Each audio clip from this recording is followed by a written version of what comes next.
Nearly 10 years had passed since Doctor Who had returned to our screens. Like, boom, and all we could do was scream back. A whole new generation had come to love and cherish the programme, especially after the charismatic and cool 10th and 11th Doctors had firmly established a new interpretation of the protagonist. Oh, he's cool. Isn't he cool? I'm the Doctor and I'm all cool. Oops, I'm wearing sand shoes. Both these Doctors were relatively young and welcoming incarnations in comparison to most of their forebears. Incarnations that stood as a testament to just how much the show had developed since the cantankerous and anti-heroic traits of the character as originally envisioned. Why are you pointing your screwdrivers like that? They're scientific instruments, not water pistols. Their infectious joie de vivre had imbued the programme with a breathless excitement, and no time for navel-gazing allons-y that had carried the show into the hearts of many millions. But, with the 50th anniversary in the rearview mirror, showrunner Stephen Moffat knew better than to rest on laurels. With the Doctor and the wider audience so recently reminded of his past, the writer espied an opportunity to mine dramatic and thematic elements that the previous few years had not offered. It was time for the Doctor to return to his roots. It was time to question whether he was really a good man after all.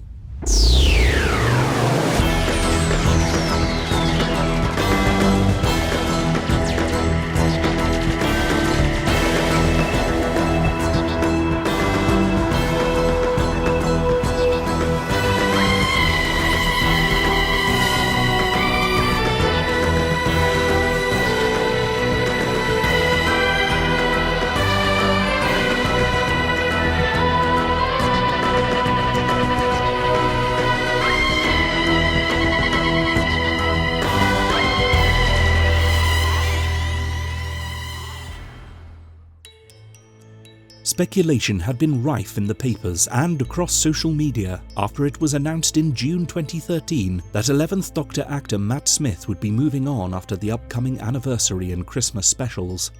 Smith and the production team had proved without a shadow of a doubt that the show could continue to thrive and survive in the modern era despite a change of lead, with the 11th Doctor scaling even greater heights than his bequeathed forebear, particularly internationally. As always, there were fervent predictions and hopeful wish lists all over the internet as to the identity of his successor. Who exactly would be whisking us off for further adventures into the 6th decade of the perennially popular programme?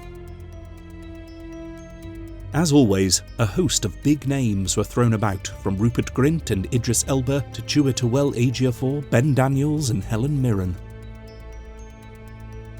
But little did anyone know that there was one name at the top of Stephen Moffat's list. Not only that, but a name that also topped the lists of incoming fellow executive producer Brian Minchin, writer Mark Gatiss, and casting director Andy Pryor. Behind closed doors, some of them at Moffat's actual home, secret auditions were held, contracts were signed, and the BBC commissioned a special live event to air on Sunday the 4th of August to officially unveil the new Doctor to the world. Doctor Who Live, The Next Doctor. The secret will be revealed. Sunday at 7 exclusively on BBC One. Please welcome Zoe Ball.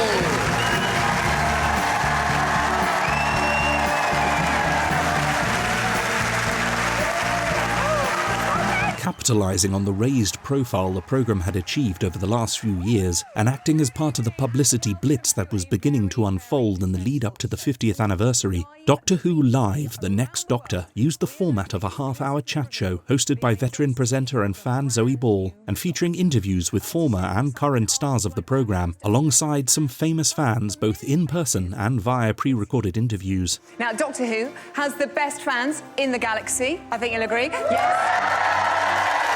Plenty of them in the audience. There you go. Feast your eyes. The Whovians, ladies and gentlemen. They have gone to town tonight and they'll feel right at home here, surrounded by the space-time vortex and our very special guest, the TARDIS.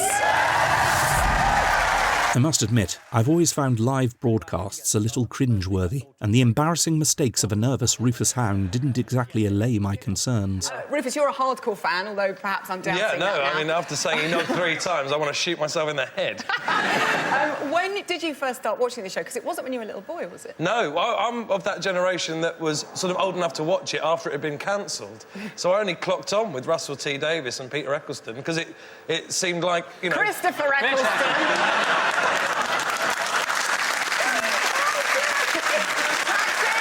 To be fair, my awkward reaction to this live programme was probably a symptom of PTSD harking back to those times during the wilderness years, when my favourite programme was widely mocked, with any perceived lapse of competence immediately jumped upon by those seemingly lining up to ridicule it. However, it's notable that the next time the corporation tried this gimmick during the infamous after-party broadcast immediately following the anniversary special later that year, a live link-up with popular but irrelevant to the programme boy band One Direction served to illustrate just how shallow and desperate such nonsensical fluff can be, not least due to all the technical issues. Fantastic. Brilliant. I love the fact that the amazing things you can do with television, and the Doctor can do anything, but we can't get rid of the delay to LA. It's incredible. Boys, have you got any more questions? Television, and the Doctor can do anything, but we can't get rid of the delay to LA. It's incredible. Boys, have you got any more questions? Yeah, I personally have been a huge fan of Doctor Who for years. Rid of the delay to LA. Hopefully that later debacle will act as the nail in the coffin for any similar bright ideas of publicity for Doctor Who in the future. After 24 minutes of chat and VT, however, Doctor Who Live, The Next Doctor, finally got to the meat of the matter. Ladies and gentlemen, it's the end, but the moment has been prepared for. And with a fan-pleasing callback to the Fourth Doctor's demise, Zoe Ball revealed to the world exactly who was waiting in the wings to step aboard the TARDIS. Joining us now, live in the studio, exclusively on the BBC, please welcome the 12th Doctor, a hero for a whole new generation. It's Peter Capaldi!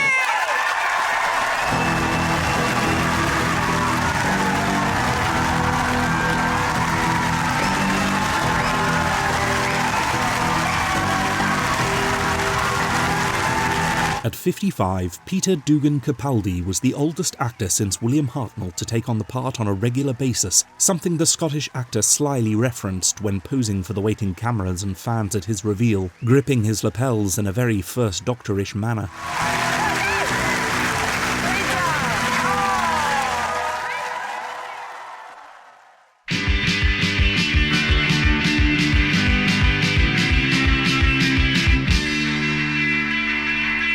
Born in 1958 in Glasgow, Capaldi indulged in his talent for acting from an early age, performing as part of the Antonine Theatre Group, a community arts theatre based in Bishopbriggs.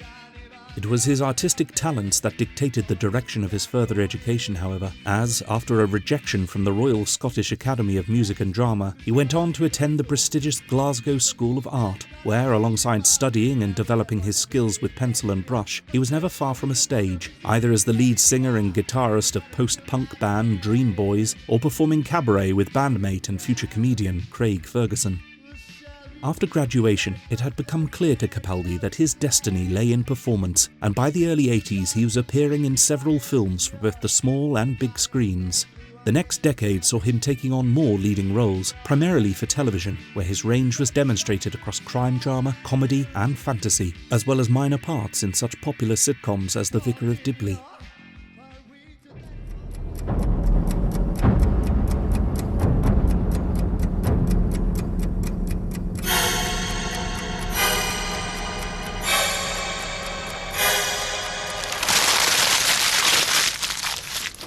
In the mid-90s, he also made use of his skills behind the camera, most notably by writing and directing the surreal short Franz Kafka's It's a Wonderful Life, starring Richard E. Grant. What is this dance? It's the latest thing. They call it the kangaroo hop.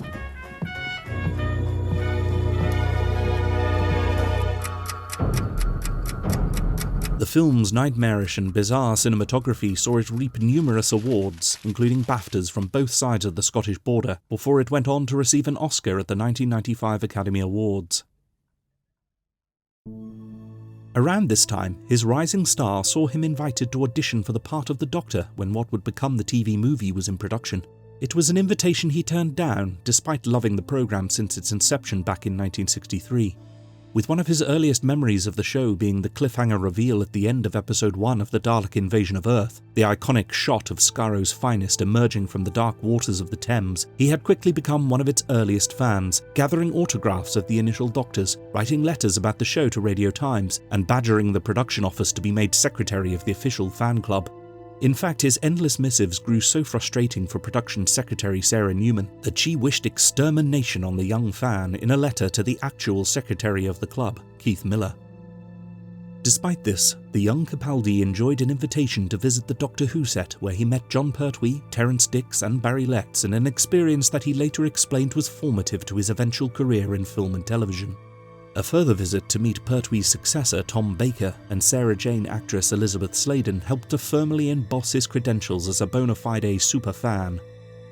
Nevertheless, when he was finally invited to audition for the lead part in the 90s, a conviction that he would not win the role and the anticipated disappointment at this rejection convinced him to turn the offer down.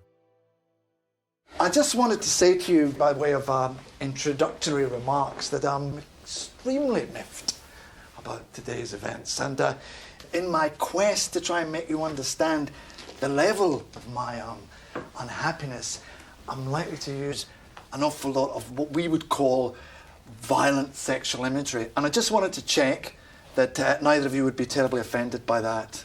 It was his role as foul-mouthed spin doctor Malcolm Tucker in political satire The Thick of It that arguably brought him the most fame prior to his casting in Doctor Who. It's a lockdown right now. Come off it. We're not in a prison drama, are we? We are in a prison drama. This is Shawshank Redemption, right? But with more tunnelling through no redemption. A fearsome and vile combination of inspirations from Labour Party Director of Communications Alastair Campbell and monstrous movie mogul Harvey Weinstein, Tucker was quickly elevated from a supporting character to lead anti-hero across the 4 series of a show that won numerous accolades and awards, many for Capaldi himself. I'm here. Get on the phone to the BBC, come on. Everybody else, stay Chaplin. Is that trainers that she's wearing? Are you wearing trainers? You're supposed to be a civil servant, not a playgroup assistant. Such heightened cachet saw him starring in numerous A-list films and television projects, including Doctor Who itself, where he took on the role of Roman marble trader Caecilius in David Tennant's 10th Doctor story The Fires of Pompeii. Modern art! Out of the way, that's it. Oh, Rhombus, I'm a little bit piggish. Get me some ants and honey, there's a good lad. Notably rescued from the eruption of Vesuvius by the Doctor after Donna's pleas to just save someone. Come with me. Caecilius's descendant, John Frobisher, would go on to deliver his own family from an horrific fate, albeit in a far more tragic fashion, in spin-off Torchwood Children of Earth.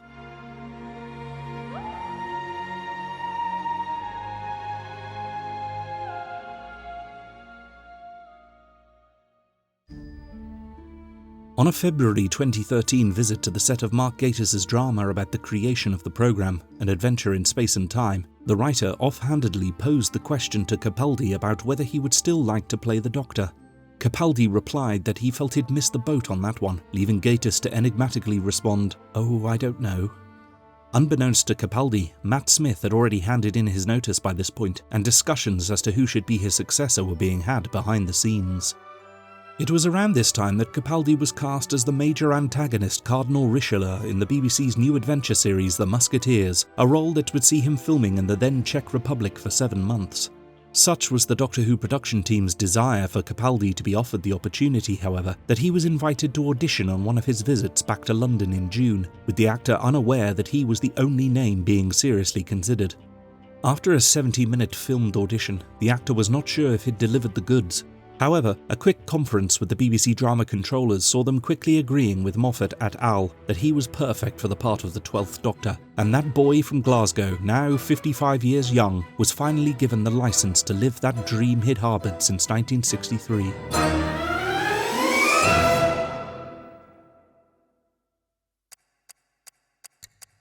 I'm Peter Capaldi and I'm the Doctor. In developing the character of the new Doctor, Moffat intended to change tack from the more personable, irreverent personalities of his immediate predecessors to one that was more irascible, rude, and seemingly distant. In a word, alien. To long-term fans, this was less a change of direction and more of a course correction that, they hoped, would return the character to something more in line with the personalities of classic-era Doctors. I never know where they come from, the faces. They just pop up, whoosh, zap, face. It's all right up until the eyebrows, and then it goes haywire. They're attack eyebrows. You can take bottle tops off with these. The reveal of his costume in a January 2014 photo call was seeming confirmation of this new yet old paradigm. With a much less busy outfit comprised of dark blue and black tones, the new Doctor looked like he meant business, standing in shiny black Doc Martens which recalled the stompy purpose of the 9th Doctor, with the only real flash of colour being the red silk lining of his Paul Smith coat, almost hidden beneath the business-like exterior.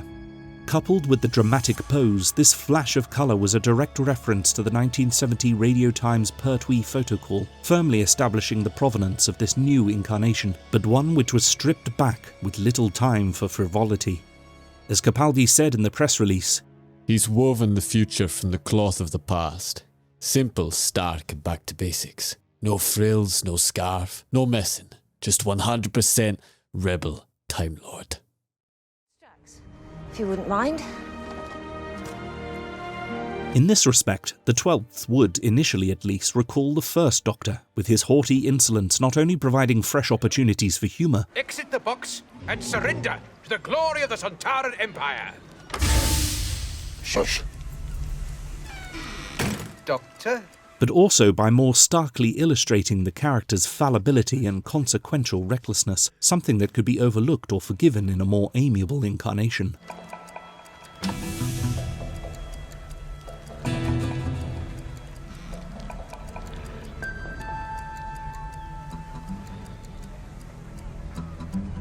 Sleepy. Sir? That's fucking easy. Dopey. Grumpy. However, coming after the youngest and most convivial incarnation since the 5th Doctor, a comparison with the similarly contrary 6th Doctor was perhaps inevitable. I mustn't prejudge. Oh, you remember And whereas the 11th Doctor's debut had essentially rebooted the programme, with a new companion and production team also setting out their wares, this time the only real change was to be the lead, with his established companion Clara having to deal with the radical transition at the same time as the audience. Clara! Well, it might be Clara, it might not be. It's a lottery. Much like Perry in 1984. Big man, shut it! Indeed, Moffat's approach for the 12th Doctor's debut was to very consciously surround the new incarnation's introduction with elements familiar from the previous few years of the programme. You need to calm down. There are, of course, the usual superficial aesthetic changes, a new title sequence with creative input from motion graphics artist Billy Hanshaw, based on his own fan-made design posted on YouTube in 2013 and spotted by Moffat as pre-production began.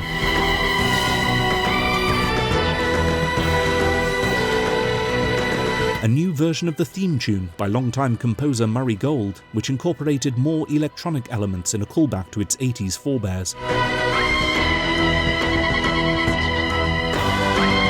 But Moffat elected to situate the action in the Victorian London in which the 11th Doctor had chosen to exile himself in the 2012 Christmas special, and include that story's Paternoster gang, the comedic detective trio of Madame Vastra, Jenny and Strax, last seen in the series as recently as 2013's The Name of the Doctor. The game is afoot.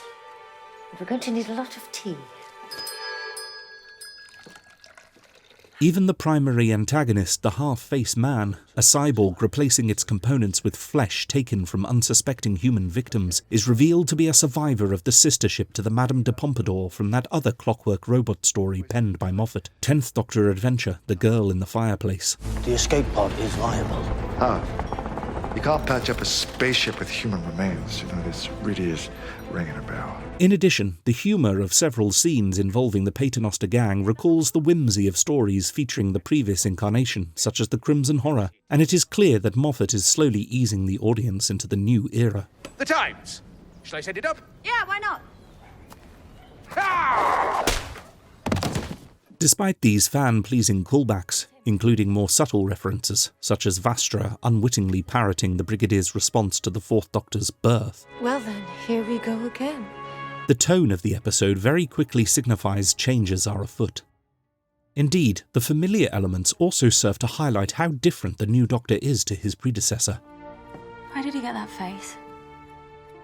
Why has it got lines on it? It's brand new. How can his hair be all grey? He only just got it. He regenerated, renewed himself. Renewed.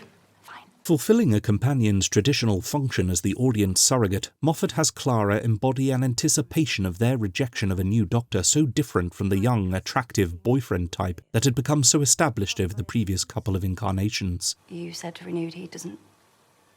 Her disillusioned attitude towards him is quickly addressed by Madame Vastra as she takes her to task over her seemingly adolescent anguish at the loss of her Dashing young gentleman friend, your lover even. Shut up. But he is the Doctor. He has walked this universe for centuries untold. He has seen stars fall to dust. You might as well flirt with a mountain range. Clara's subsequent refutation of Vastra's accusation of prejudice affords the opportunity for the showrunner to further establish the young teacher as not as superficial as some might assume. Marcus Aurelius, Roman Emperor, last of the five good and stoic philosopher. Superlative bass guitarist. The Doctor really knows how to put a band together. And the only pin-up I ever had on my wall when I was 15, the only one I ever had. I'm not sure who you think you're talking to right now, Madame Vastra, but I have never had the slightest interest in pretty young men. And for the record, if there was anybody who could flirt with a mountain range, she's probably standing in front of you right now. Just because my pretty face has turned your head, do not assume that I am so easily distracted. But with her initial offhand remarks about his lined face and grey hair, these scenes are very much a having a cake and eating it too moment for the showrunner to reflect and address attitudes amongst the audience that were already being expressed in the press and online. This recalls Rosa's reaction to the Ninth Doctor's regeneration in the Christmas Invasion. The thing is, I thought I knew him, Mum. I thought me and him were... And then he goes and does this. I keep forgetting he's not human. But whereas that had been more a response to the very concept of his Time Lord biology, this time around one feels there's an extra wrinkle, no pun intended, with the show and its popularity so much more established. I don't think I know who the Doctor is anymore. Despite her repudiation of Vastra's criticism, it is nevertheless clear that Clara is not yet entirely comfortable with what has occurred, and her uncertainty and difficulty with accepting the new incarnation is not only a central theme of the episode, but of the entire season.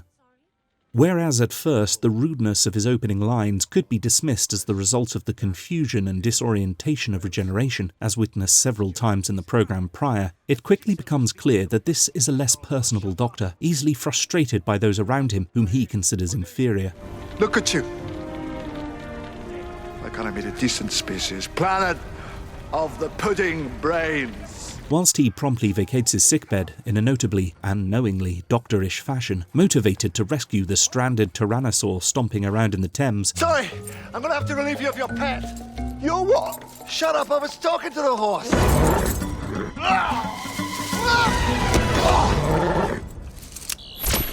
What are you doing?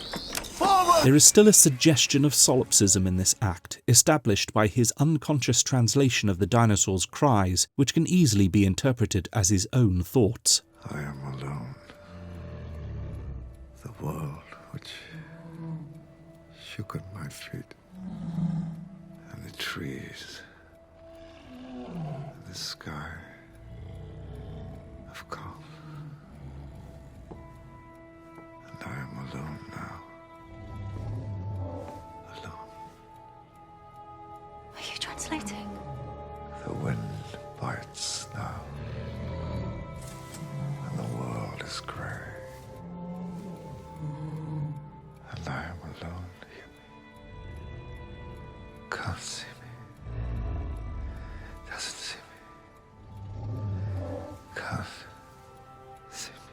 Once the new Doctor starts to recover from his manic post-regenerative trauma, we begin to see the more contemplative, brooding nature of this incarnation.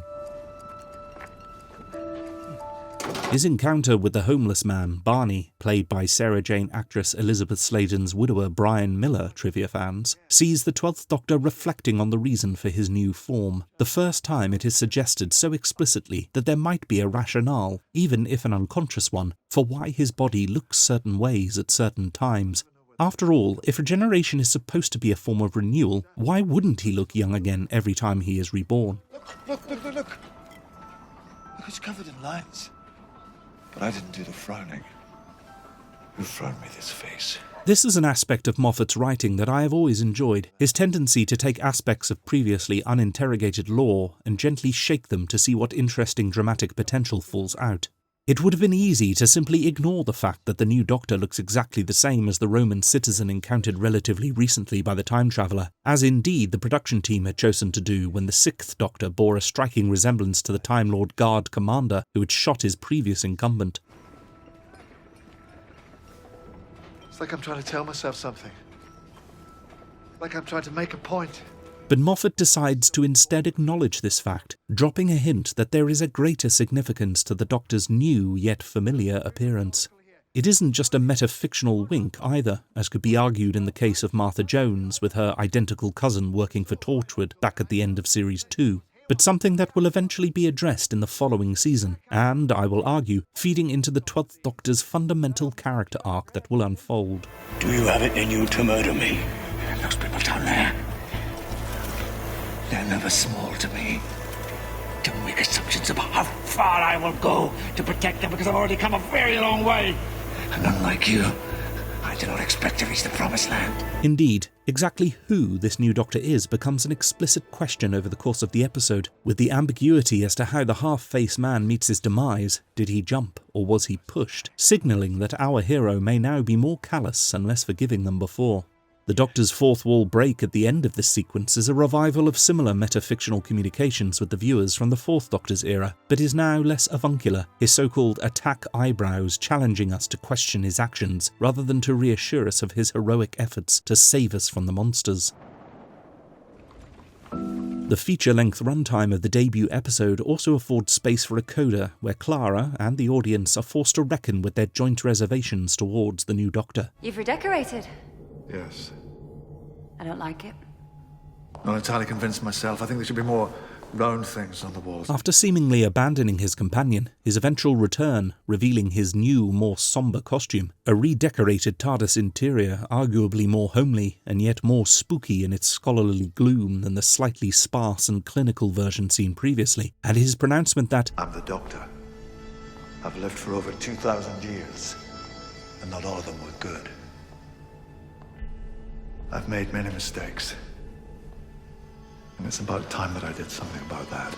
makes clear that we're now worlds away from the madman who clicked his fingers to invite a girl in her nightie into his magic box to whisk her away on fairy tale adventures. I'm sorry. To his credit, Moffat doesn't just have Clara accept her situation, preferring a more mature approach that doesn't ignore what had been established thus far about her doubts and skepticism at this new incarnation. Yeah, you better get that. It might be your boyfriend.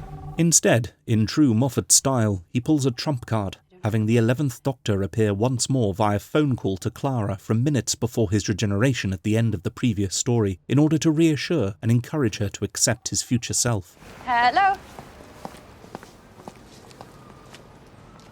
Hello? It's me. Yes, it's you. Who's this? It's me, Clara. The Doctor.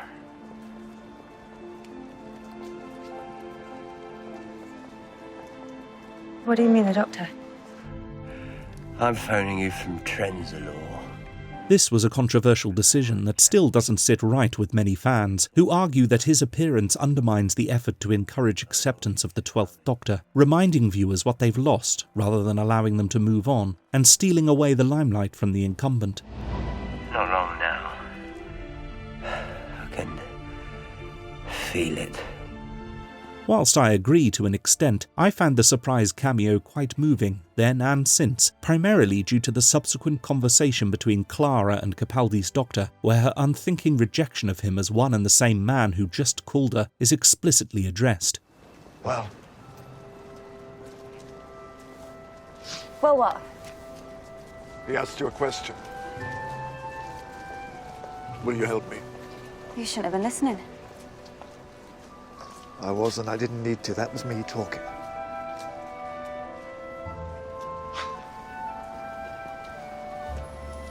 You can't see me, can you? You look at me and you can't see me. Have you any idea what that's like? I'm not on the phone, I'm right here. Standing in front of you. Please, just see me.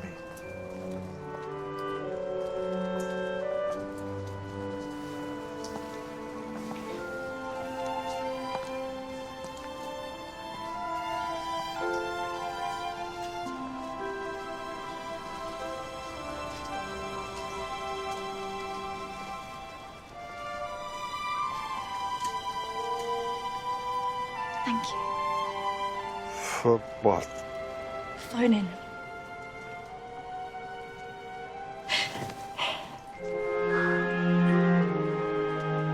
I don't think that I'm a hugging person now. I'm not sure you're gonna vote. With her acceptance of him as the Doctor, her Doctor, the stage is finally set for their further adventures in space and time.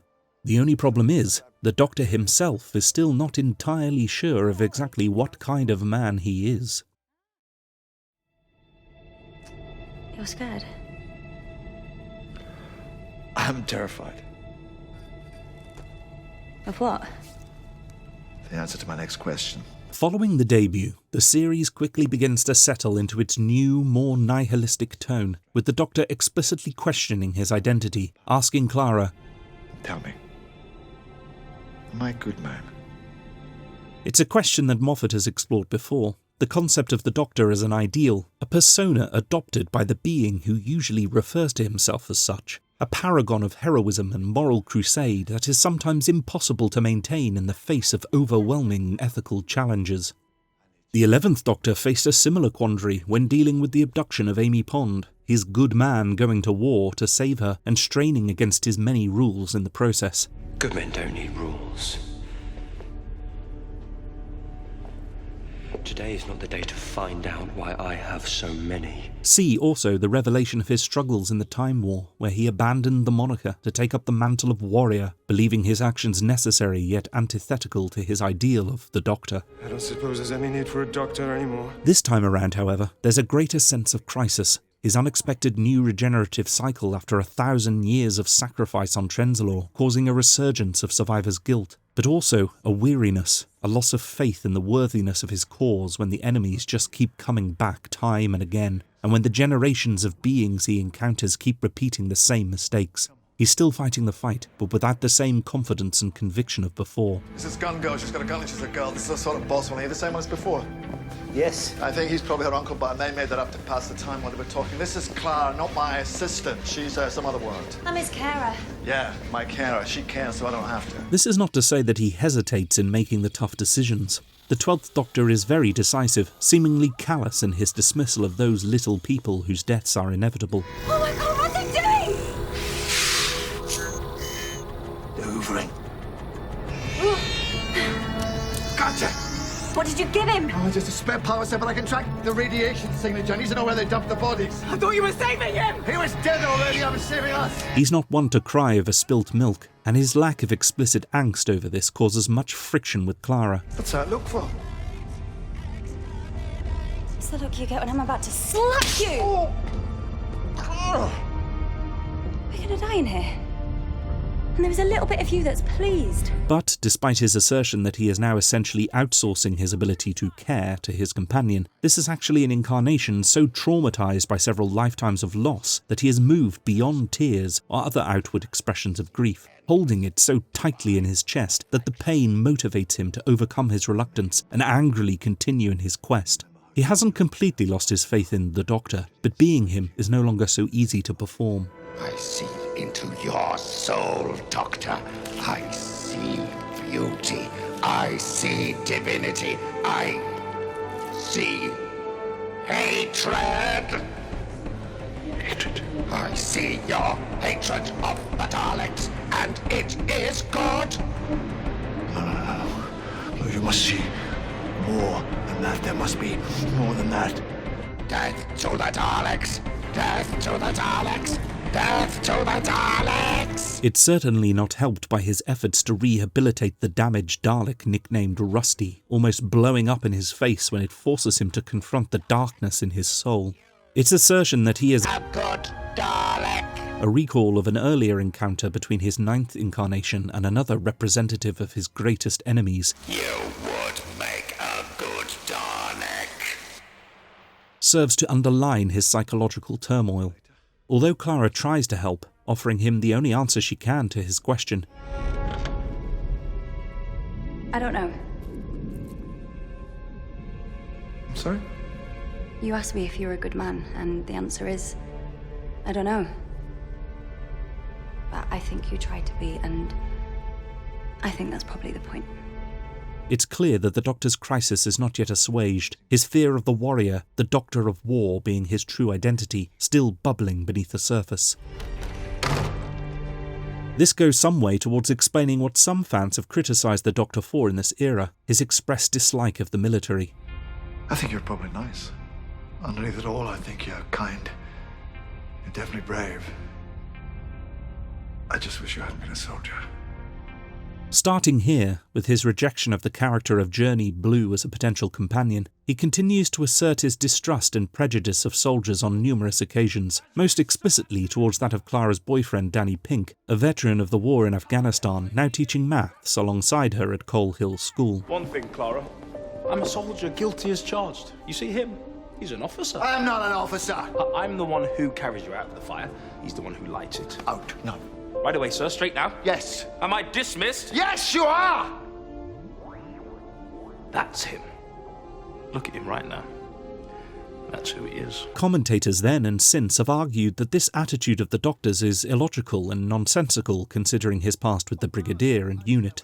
It's true that he has always expressed a certain disdain for their destructive tendencies, but it is argued this seemingly sudden bias against them seems hypocritical and out of character. I would argue that this is exactly the point. Despite his proselytical pacifism, we saw him take up arms in the Time War, resort to using a superweapon not just in one incarnation, but then twice more, until he was talked out of it by his companion. His latest incarnation is grappling more than usual with this hypocrisy, and he has just been convincingly accused by a personification of war, a mobile tank operated by a blob of bubbling hatred, hardwired to a weapon of death, of being essentially its kin. His rejection of soldiers is a rejection of himself. The personality that he fears is his true self, beneath the persona he has adopted for so long, and for which he now harbours doubt. Till the next time. Is he leaving? Isn't he going to say goodbye? I think that was it. His anger isn't solely reserved for this facet of himself, however, as his suspicion and denial of the reality of the legendary Robin Hood further illustrates the depth of his personality crisis. Well, what does every oppressed peasant workforce need? The illusion of hope. Some silly story to get them through the day, lull them into docility, and keep them working. Ship's databanks. Full of every myth and legend you could hope for, including Robin Hood. The clear parallels between himself and the two-dimensional figure of myth sees the Doctor also struggle with the notion of his fearless heroic status, feeling perhaps that the resultant adulation is undeserved considering what he has had to do in the face of the grey and murky reality of standing up for what he feels is right, and the deep fear he harbours for what the future might bring. Clara told me your stories. She should not have told you any of that. Well, once the story started, she could hardly stop herself. You are her hero, I think. I'm not a hero. Well, neither am I. But if we both keep pretending to be, perhaps others will be heroes in our name. Perhaps we will both be stories. And may those stories never end.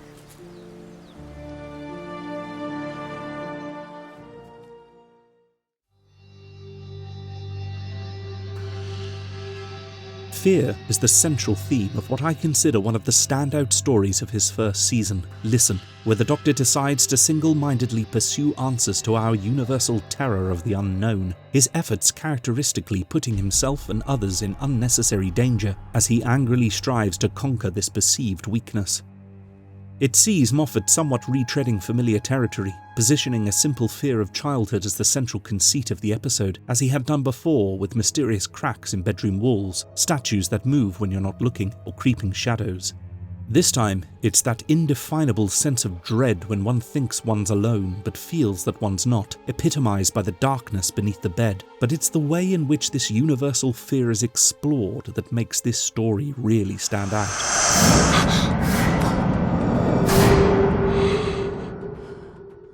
Unlike the Doctor's previous encounters with such childhood fears, this time his insatiable desire to know, to understand the perceived threat is what drives the story. Beginning with a series of investigations, case studies of evolutionary perfection, we see the 12th Doctor covering his blackboards in chalk as he posits his thesis to explain that universal sense of scopaesthesia when alone, of being watched by an unseen presence. Question. Why is there no such thing as perfect hiding? Answer. How would you know? As he scrawls his notes and makes his observations, it is established for the first time just how didactic this incarnation is, and like all good teachers, he is an eternal student, obsessed with gathering and testing knowledge seemingly for its own sake. However, there's an underlying anger in the passion he displays to learn the truth. Except in those moments when for no clear reason you choose to speak aloud. His pursuit of knowledge is also a pursuit of confrontation with a being that presumably only wants to be left alone, something that, despite its sinister nature, does not seem to express the malevolence of his usual enemies. What would you do?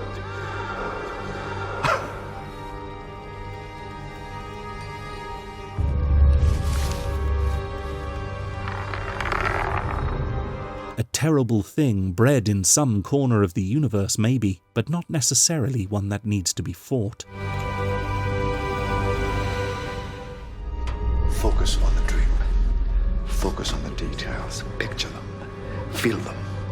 The TARDIS will track on your subconscious and extract the relevant information. It should be able to home in on the moment in your timeline when you first had that dream.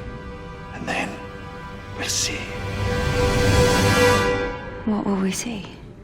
What's under your bed? The Doctor's obdurate pursuit, his desperate need to know, sees him enlist the support of Clara, not so much as a companion, but more as a conduit to enable him to encounter the conjectured entity, using the TARDIS's telepathic interface to home in on her personal experience of that universal nightmare. Once arriving in the past, he dismisses her when belatedly considering the consequences of her meeting her younger self. Her safety seems somewhat of an afterthought, his own barely considered at all. Probably best for you to wait in the TARDIS. Doctor! See you in a minute. TARDIS! Doctor! If I had been distracted, what would have happened? We would probably have ended up in the wrong place.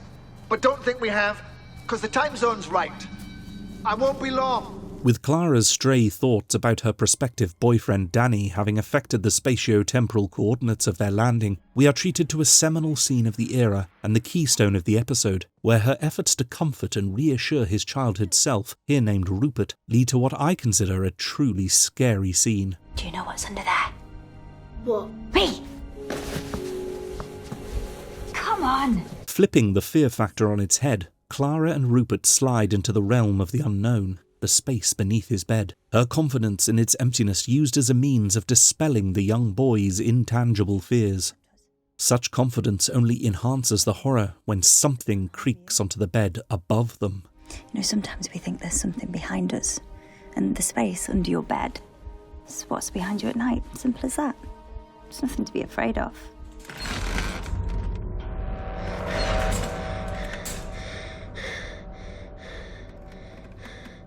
It's rare that I find Doctor Who frightening, despite its storied reputation for sending children scuttling behind the sofa in tea-time terror. Rather, I've always been enamoured more by its thematic horror on an intellectual level. The ambiguity and mystery of the entity that appears in this scene, however, sent a distinct shiver down my spine.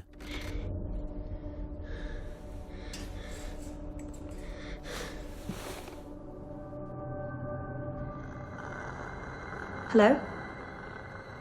The fact that it has no face, and, thanks to the bedspread that covers it, barely any form, only emphasises its unknown nature, a shape onto which we can all project our fears, that pareidolik terror rooted in the ignorance and uncertainty of childhood, a primal fear we carry throughout our lives despite the rationalising effect of education and experience. Playing a trick, are you, hey? Little trick on Rupert here.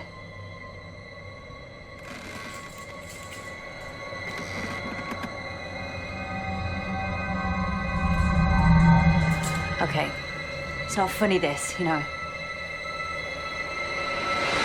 Realising the potential danger his charges are in sees the Doctor revert to his role as Guardian, despite his efforts having brought them into danger in the first place. His discourse on the value of fear is an early example of this incarnation's tendency to poetically pontificate, something that Capaldi will carry off with aplomb on numerous occasions across his tenure. Are you scared? The thing on the bed, whatever it is, look at it, does it scare you? Yes. Well, that's good. You want to know why that's good? Why? Let me tell you about scared. Your heart is beating so hard. I can feel it through your hands. There's so much blood and oxygen pumping through your brain. It's like rocket fuel. Right now, you could run faster and you could fight harder. You could jump higher than ever in your life. And you are so alert. It's like you can slow down time. What's wrong with scared? Scared is a superpower. It's your superpower. There is danger in this room, and guess what? It's you. Do you feel it? You think he feels it? Do you think he's scared? Nah. Loser. Turn your back on him. What? Yeah. Turn your back on him. It's also a good example of how this Doctor doesn't always practice what he preaches, his exhortation to turn their backs on the entity at odds with his stated goal of confronting it. Perhaps he does this because he is belatedly concerned about Clara and Rupert's safety, but it serves to enhance the fear factor of the entity as we almost but not quite see its true appearance behind their blind backs. The tension is tautened as its fuzzy form approaches their defenceless selves. Now, there are two possibilities. Possibility one, it's just one of your friends standing there. He's playing a joke on you. Possibility two, it isn't. The uncertainty of its appearance begs the question, verbalised by the Doctor himself, as to whether the entity is indeed real, or just a childish prank being played by another inhabitant of Rupert's children's home. Just go. If all you want to do is stay hidden, it's okay. Just leave.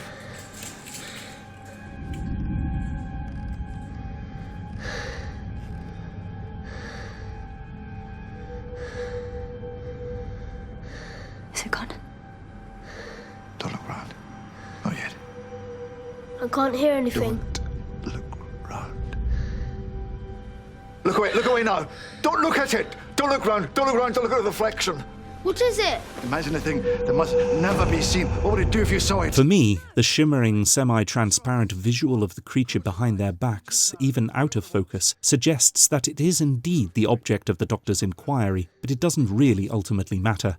Any frustration the viewer might feel at this ambiguity only further emphasises the overall point of the story, that some fears, unfocused, intangible and existential, are a necessary part of our lives, something that can drive us to do great things and overcome seemingly insurmountable odds.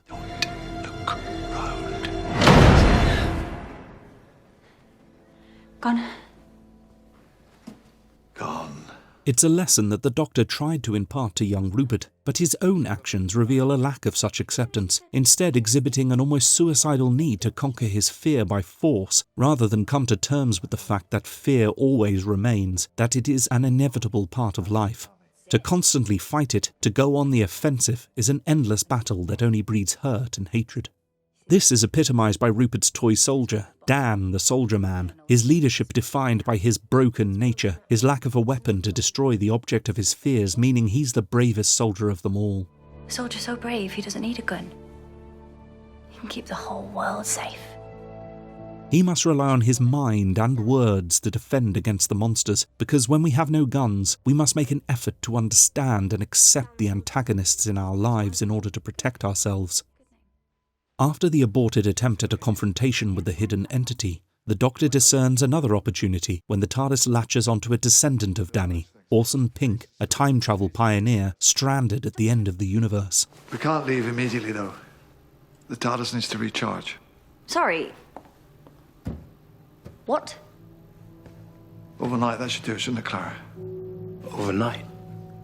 Much like his first incarnation's manipulations to ensure exploration of the Dalek city all the way back in his earliest televisual off-world adventure, the Doctor lies when he alleges that the TARDIS cannot immediately leave, his vague promise of returning Orson to his own time, forcing agreement to stay the night, a sci-fi twist on the haunted house cliché.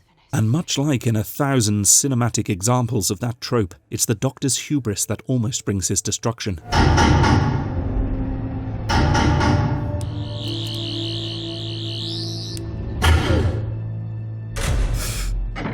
That's you turning, right?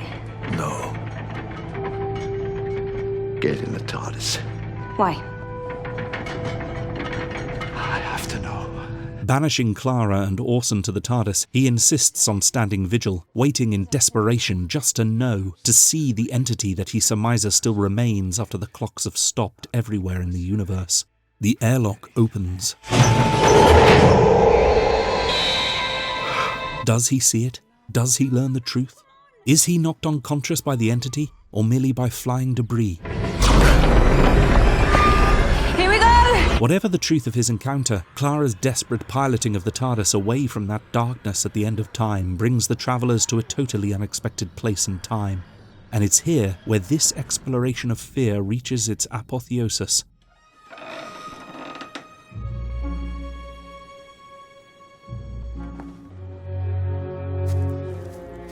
With the Doctor temporarily out of the action, Clara steps outside to find herself in a vaguely familiar location.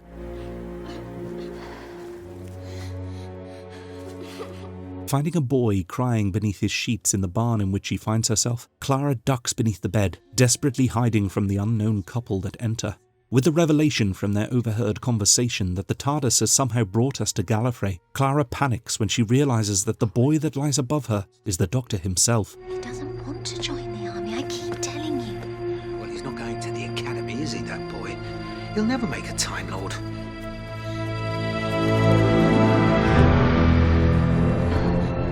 Fearing the consequences if the boy sees the TARDIS, she desperately grabs at his ankle, unwittingly creating the childhood horror that he's desperately been trying to confront. Hello?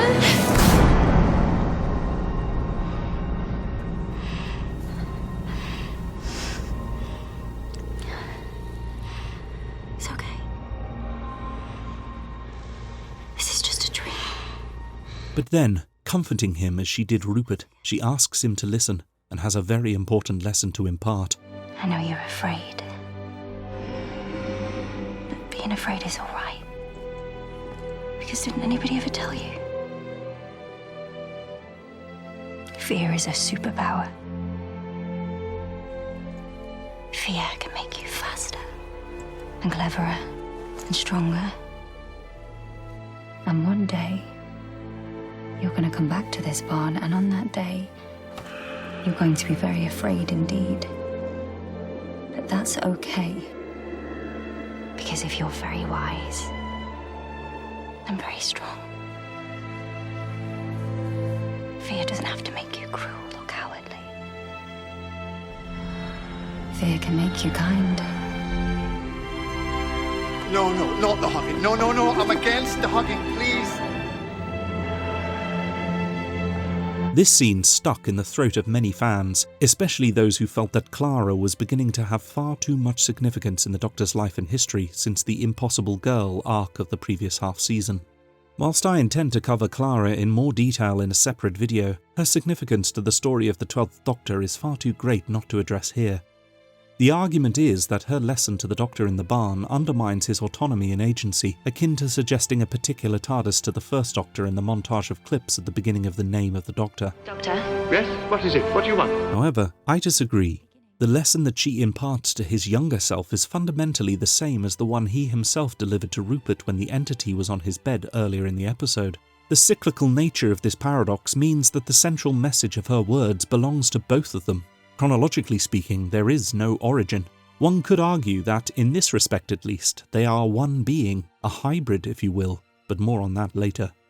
I also feel that this circularity is appropriate for the developing character of this Doctor, the teacher who is also a student, a lecturer and a learner.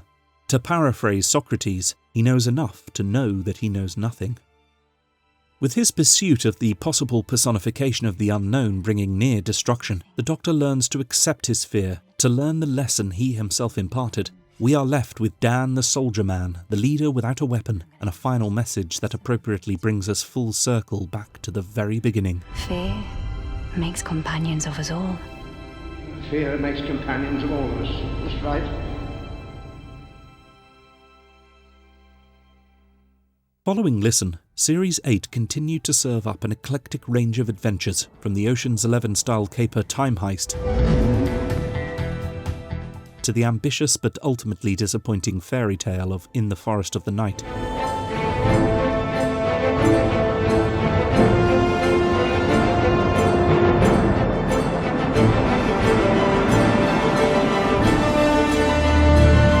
With episodes like Flatline sprinkled in along the way, which served to prove that the show still had superlative sci-fi ideas to explore. Do you want the good news or the bad news? We're in the bad news! I'm living the bad news! The series' arc centred around the mysterious Missy, who frequently popped up to tease a possible confrontation in the oncoming finale.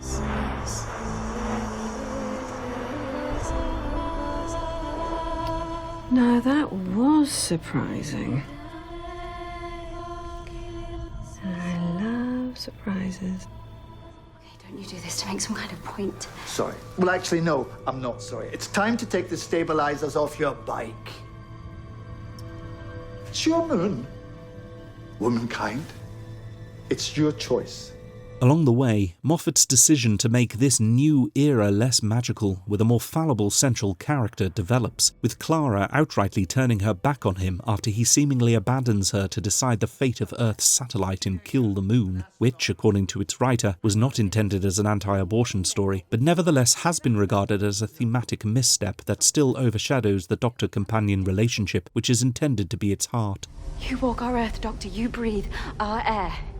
You make us your friend, then that is your moon too, and you can damn well help us when we need it. I was helping. What, by clearing off? Yes. Yeah, well, clear off! Go on! You can clear off, get back in your lonely bloody TARDIS, and you don't come back.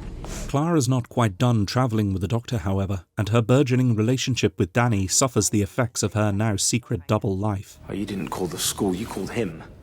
No, he called me, actually. I can't stop him calling me, can I? I thought you weren't in contact. London has just been taken over by a gigantic forest. Who do you want to talk to, Monty Don? To underline the more adult nature of the new era, the penultimate episode opens with Danny's sudden death in a traffic accident. Danny Pink has sadly passed away. The tragic emotional fallout from this driving Clara to a tense standoff with the Doctor, where she attempts to blackmail him into altering the timeline. One last chance. And I don't care about the rules. I don't give a damn about paradoxes. Save Danny, bring him back, or I swear you will never step inside your TARDIS again. Despite the Doctor's forgiveness of Clara's brash actions and acquiescence to her demands, such disharmony between the lead characters serves to emphasise the seeming unpredictability of their choices as we go into the finale. You're going to help me? Well, why wouldn't I help you? Guess what I just did? You betrayed me. You betrayed my trust, you betrayed our friendship, you betrayed everything that I've ever stood for. You let me down! Then why are you helping me? Why? Do you think I care for you so little that betraying me would make a difference? Just as the Doctor switches off the safeguards to the TARDIS, there's a discomforting unease, a sense that previously firm sureties about the fate of our heroes and their ethical boundaries are not necessarily so secure.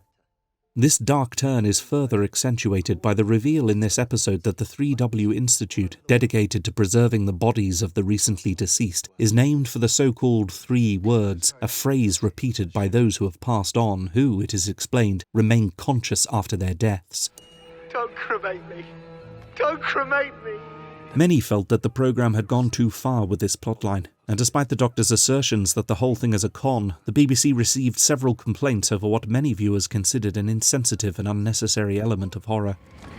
It's a con, it's a racket. I think it's interesting to consider whether this would have been as controversial had the lead character not been established as more fallible and enigmatic than his forebears. Perhaps his assertions as to the fraudulent nature of the 3W Institute would have been easier to accept and trust. Who are you? Nevertheless, the fallout of this controversy threatened to overshadow what would go on to prove a watershed moment in the history of the programme, as Missy was finally revealed as the latest incarnation of the Master. Short for mistress. Well, couldn't very well keep calling myself the Master. Now could I? The casting of Michelle Gomez finally canonised something only alluded to prior, that Time Lords can change gender during regeneration, an aspect that would point the way forward for the lead character in subsequent years.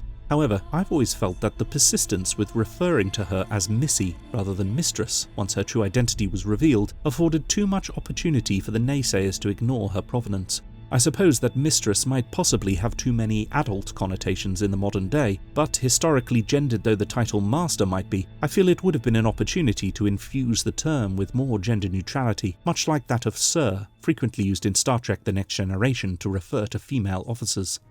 I'm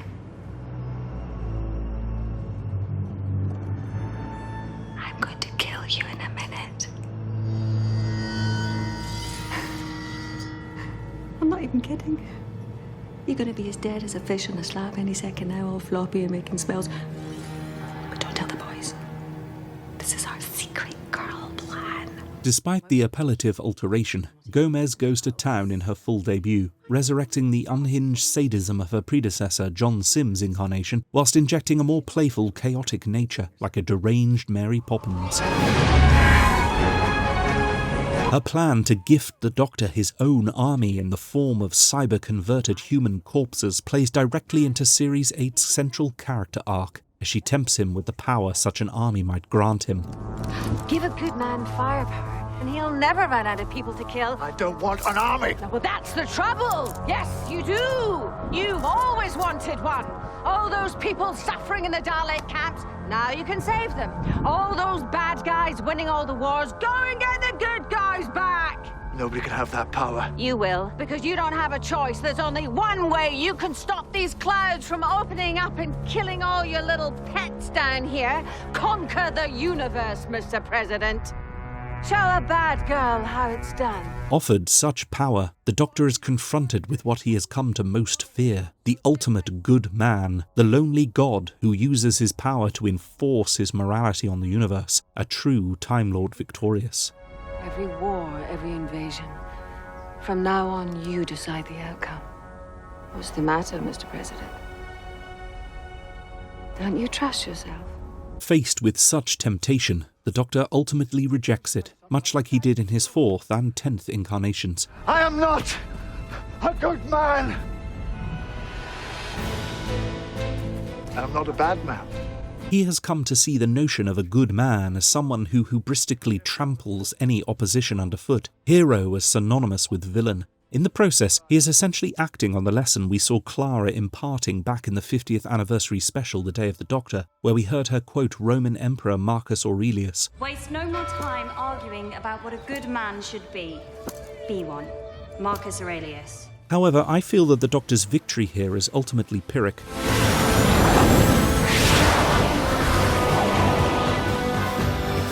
His passing of responsibility for ending the crisis to the cyber-converted Danny, and his reluctant decision to resort to capital punishment of Missy, even though he is conveniently saved from having to actually pull the trigger, show that he hasn't really learned who he actually is, just what he thinks he is not. Say something nice.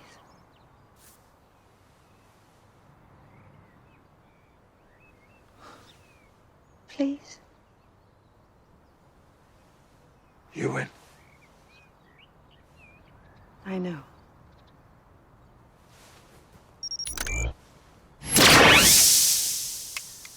At the time, I felt a little disappointed in what I felt was a rather muddled thematic conclusion to the season, but in retrospect, it's clear that Moffat wasn't quite done with this character thread, and the following year would see it again be picked up.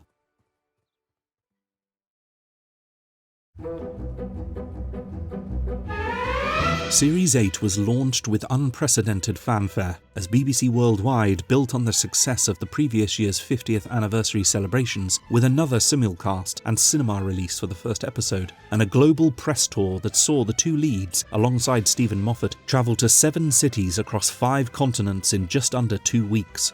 Starting in Cardiff on the 7th of August, the stars met adoring fans in London before jetting off to South Korea, Australia, the USA, Mexico and Brazil, before returning to London on the 20th, 3 days before the debut episode was screened.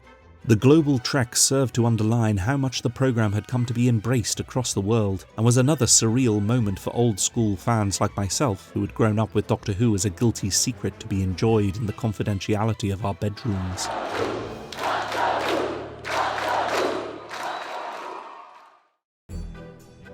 The promotion and the appeal of a new era ultimately paid off, as the series' debut garnered a consolidated audience of 9.17 million, the highest for a regular non-special episode since Matt Smith's first story, The 11th Hour. After the opener, the figure stayed steady for the rest of the run, hovering around 7 million, despite the decision to screen the programme much later in the evening than usual, owing to the need to make way for the BBC's ratings juggernaut Strictly Come Dancing, which went out earlier to avoid clashing with ITV's phenomenally popular The X Factor. This resulted in Capaldi's debut season going directly up against the aforementioned ITV talent show, as well as potentially limiting exposure to the show's all-important younger viewers. It's heartening, therefore, that these potential hurdles seem to be overcome, and with healthy audience appreciation scores in the mid-80s, it seemed like the show had managed to weather the storm of regeneration once again. Going into Series 9, Moffat decided that he wanted a return of the dramatic cliffhangers that had so markedly defined a lot of the classic era, and devised a series mostly comprised of 2-parters, but with a slightly different approach to some than what had gone before, with unconventional pairings like The Girl Who Died, The Woman Who Lived, and Heaven Sent, Hell Bent, linked more by character and theme rather than plot and antagonist, a hybrid, if you will, of the classic multi-episode format with the more episodic formula of the 21st century. In this way, the series provides larger canvases for the 12th Doctor, offering opportunities to explore ethical challenges more comprehensively than would be possible with a 45-minute time constraint. The opening sees him literally encounter the moral quandary he posed hypothetically back in Genesis of the Daleks, stumbling across the boy that will grow up to unleash them onto the universe, and faced with a choice to slaughter or save him. Tell me the name of the boy who isn't going to die today! Davros. My name is Davros.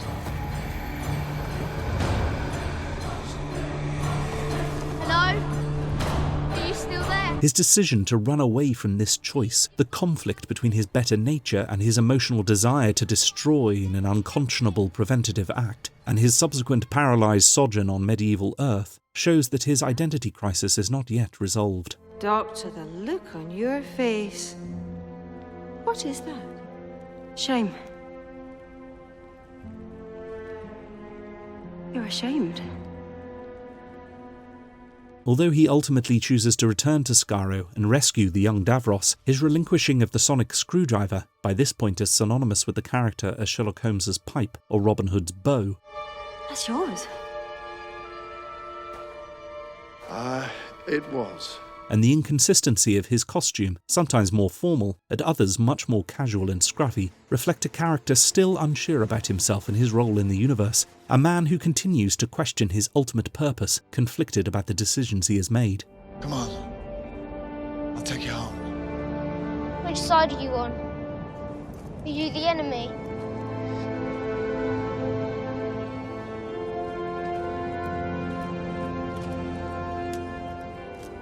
I'm not sure that any of that matters. Friends, enemies. So long as there's mercy. Always mercy. Although limiting the total number of adventures for that year, I feel that the 2-parter format of the series worked quite successfully overall, with some superb stories that take advantage of the expanded runtime to deliver more complex and satisfying narratives. A real standout is Under the Lake Before the Flood, which mashes up a haunting ghost story with traditional base under siege tension, as well as thought-provoking time paradoxes and temporal determinism. Man overboard, we need a rescue team in the water. Wait! It's Pritchard!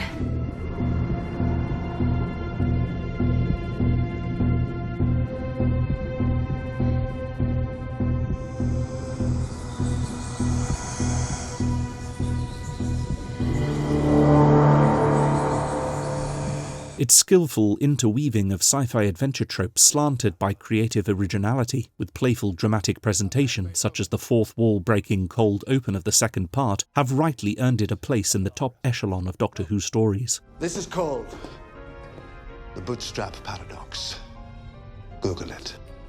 Another story that the two-part structure afforded the opportunity to explore complex issues is The Zygon Invasion, The Zygon Inversion.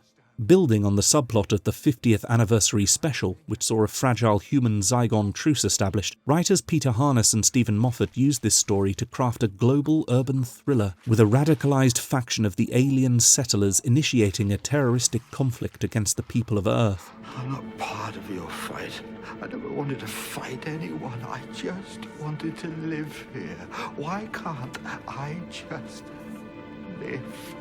We're on your side. I'm not on anyone's side. This is my home. The episodes reflected contemporary exigencies such as refugees from the various conflicts in the Middle East and the threat of international terrorism, most markedly at the time from the so-called Islamic State, who claimed responsibility for the horrific attacks that took place in Paris only a few days after the story's second installment aired.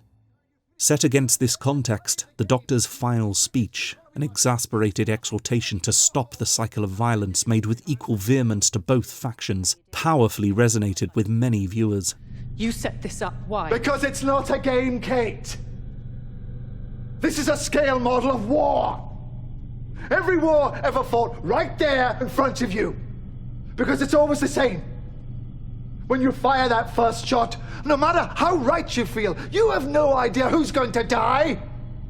You don't know whose children are going to scream and burn. How many hearts will be broken? How many lives shattered?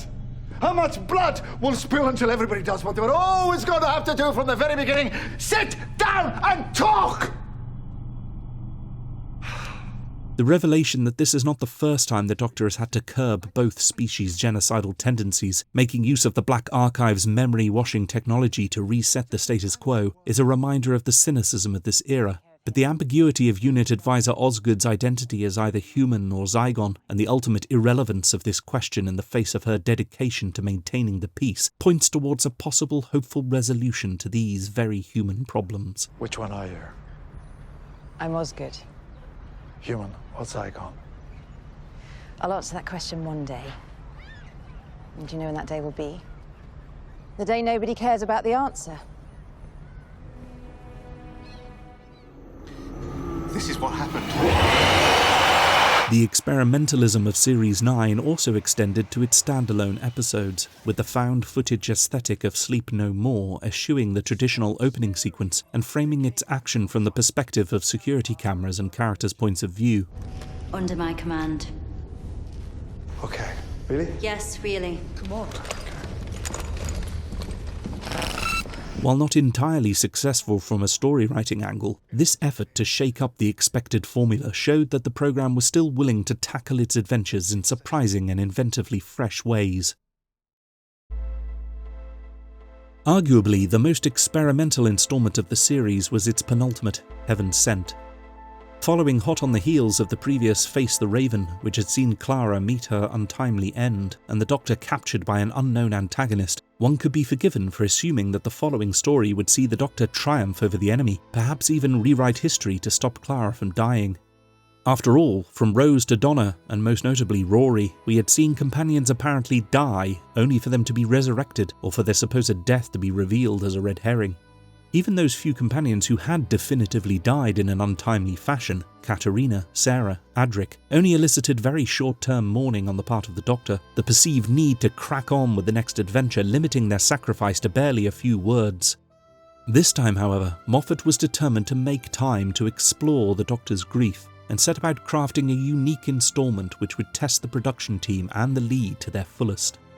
With Capaldi having demonstrated his exceptional ability to deliver moving monologues, and the establishment of the 12th Doctor as a more brooding, reflective incarnation, Moffat perceived an opportunity to harness these facets to construct an intricate one-hander which acts as a fantastic showcase for what Doctor Who can offer above and beyond the typical superficial sci-fi trappings. Clara said, I shouldn't take revenge. You should know. I don't always listen.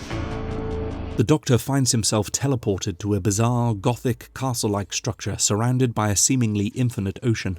Well, you gardeners, I hate gardening. With no indication as to where he is, who is responsible, or what they want from him, the Doctor sets out to explore, armed with his rage and determination to avenge Clara's death, despite her pleas for him not to do so. Come on, chop, chop! The Doctor will see you now. Show me what you've got. I just watched my best friend die in agony. My day can't get any worse. Let's see what we can do about yours.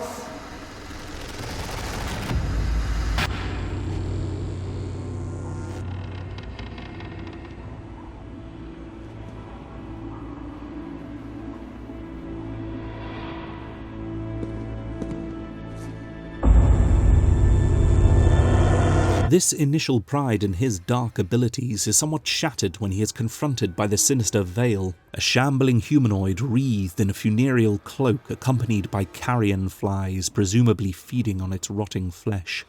The creature never runs, but is always in pursuit, and its inexorable chase of the Doctor is relayed by screens scattered about the structure, acting as a constant reminder of its approach and the impossibility of escape. I know you. I've seen you before.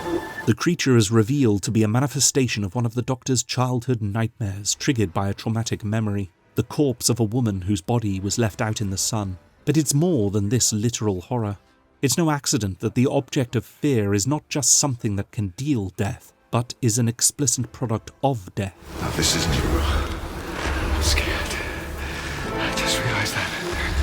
I'm actually scared of dying.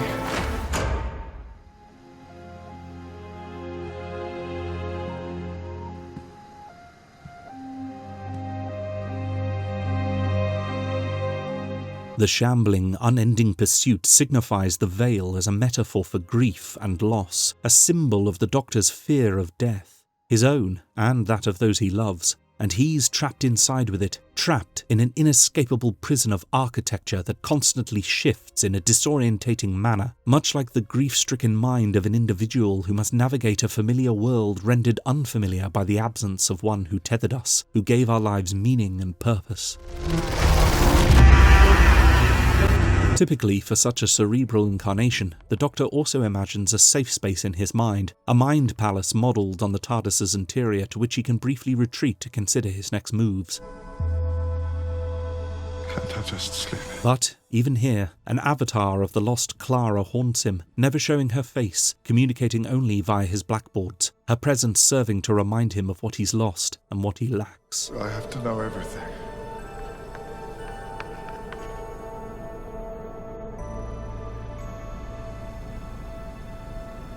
Clara, I can't always. It's here that the era's iconography and themes come together, the cogs and clockwork intricacy of the opening sequence revealed to be not just a reference to the time-travelling nature of the show, but also that this has been, for the most part, a meditation on the Doctor's self, his nature, and the cyclical reality of his life. The ticking, persistent throughout Murray Gold's score since Deep Breath, underline the Doctor's race against time itself, the inevitability of death and loss, and the continuation of existence for those of us left behind. It's funny. The day you lose someone isn't the worst. At least you've got something to do. It's all the days. They stay dead. After the revelation of there being no escape from the prison via the waters that surround it, the promise of what lies behind door 12 provides the Doctor and the audience with some hope that he will overcome the machinations of whomever has imprisoned him, whose only objective seems to be to scare him into a despairing confession of his secret knowledge regarding the hybrid.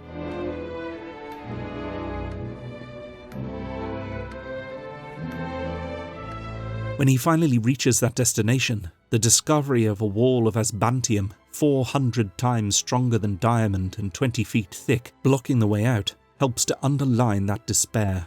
The Doctor will truly not be able to overcome this. The cruel lure of freedom only enhances the impossibility of escape. The last square on the board. What else would it be? In this moment, the Doctor realises that his life in this prison has not just begun, but has indeed been cyclical, a continuous near-infinite repetition of the same actions, the same brief victories rendered irrelevant in the face of that ultimate dead end. 20 feet thick. The way out. Bad. And with a seemingly unimportant message scrawled in the dust, he knows what he must do. I can't keep doing this, Clara. I can't! Why is it always me? Why is it never anybody else's turn? It will take forever. It will take enormous strength, and he will suffer unendurable pain. Can he shoulder that? Can he find the strength to accept what he must face? In that moment of supreme self-doubt, a voice motivates him, the memory of his companion. He finally faces the source of his grief, and her words give him the energy he needs. Doctor, you are not the only person who ever lost someone. It's the story of everybody. Get over it. Beat it. Break free.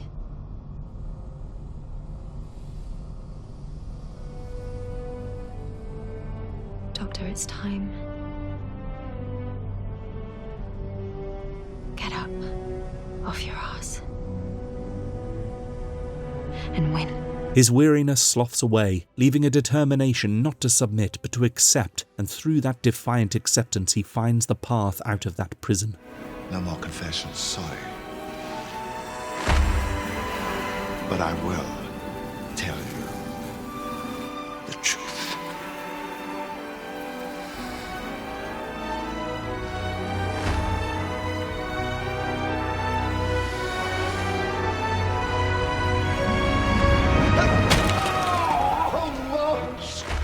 It's a glorious moment, something that transcends the genre to celebrate a fundamental human choice in the face of anguish, to be or not to be.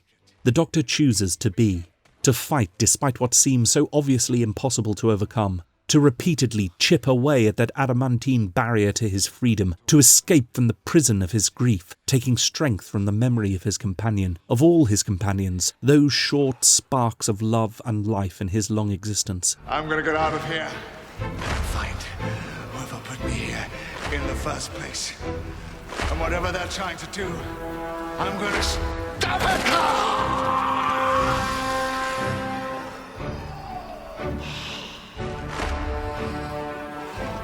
It might take a little while.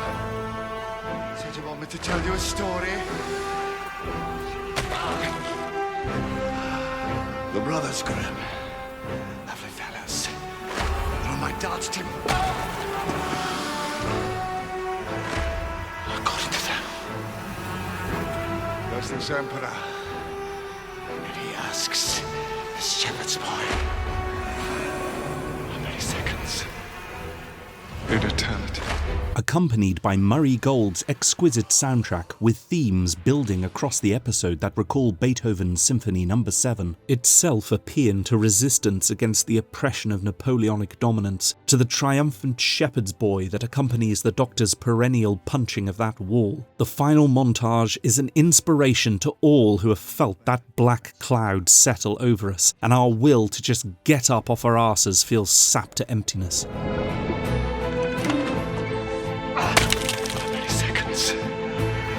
In eternity.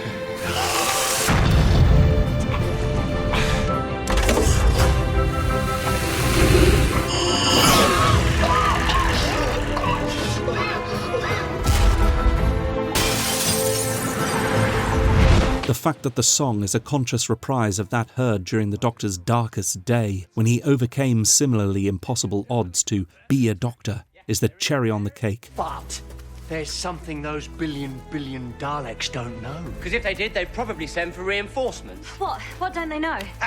This time there's 3 of us. The reveal that this unusual episode is fundamentally at its heart an answer to the question of the programme's title, Doctor Who. It's this mountain of pure diamond. It takes an hour to climb it, and an hour to go around it. Like Marcus Aurelius' demand to simply be a good man, who we think we are is not as important as how we act, and it's the Doctor's actions here that define the character. Every 100 years, a little bird comes and sharpens its beak on the Diamond Mountain.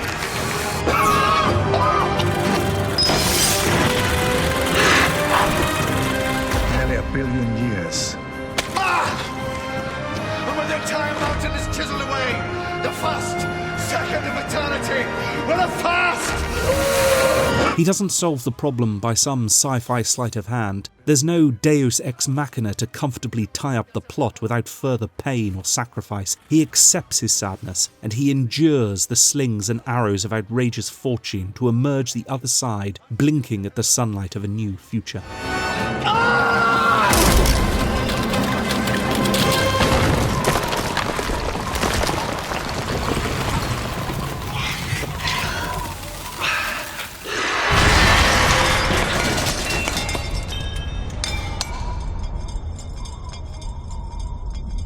Personally, I think that's a hell of a bird. It's this that makes Heaven Sent exceptional as a piece of drama, illustrating how these seemingly silly stories, these perceived pieces of ephemeral entertainment, can in fact bring us not just solace, but reflect the human condition in a way in which we can learn collectively to navigate the mundane reality of our earthbound existence.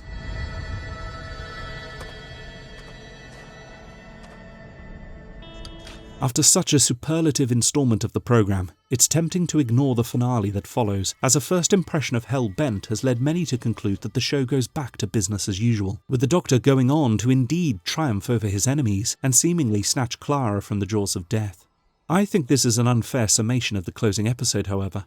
Hell Bent is, at its core, a continuation of the character journey established in Heaven Sent, and that episode cannot be considered fairly without acknowledging its conclusion. Go to the city, find somebody important, tell them I'm back. Tell them I know what they did, and I'm on my way. And if they ask you who I am, tell them I came the long way round. The Doctor breaks the wall, it's true, makes use of his grief as a power to motivate his escape, but it's clear from the episode's final scene that he has not emerged from the confession dial entirely restored to the heroic character we know him to be. Most importantly, he has still not acknowledged the plea his erstwhile companion begged for him to heed, to not seek revenge.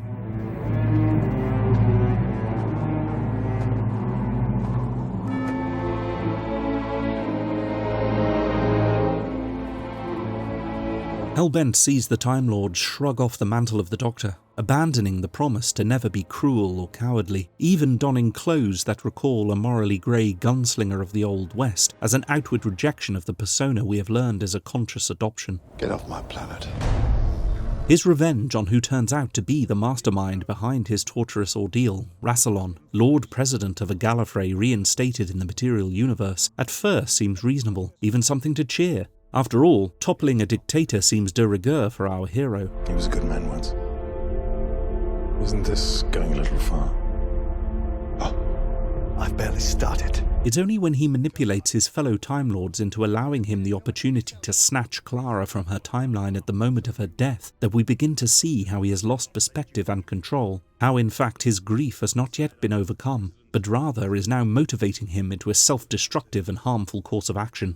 I will not let Clara die. She's been dead for half the lifetime of the universe. If you try to change that, you could fracture time itself. Doctor, Lord President, are you really going to take that risk? Doctor. Please. I don't want this. Put it down, please. Regeneration.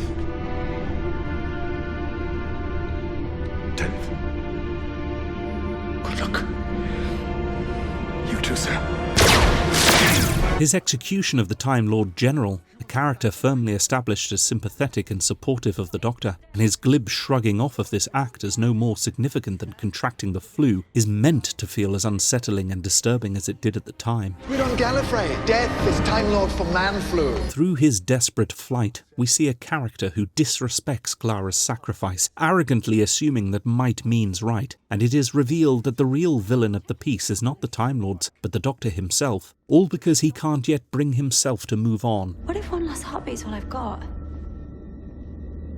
What if time isn't healing? What if the universe needs me to die? The universe is over. It doesn't have to say anymore. We're standing on the last ember. The last fragment of everything that ever was. As of this moment, I'm answerable to no one.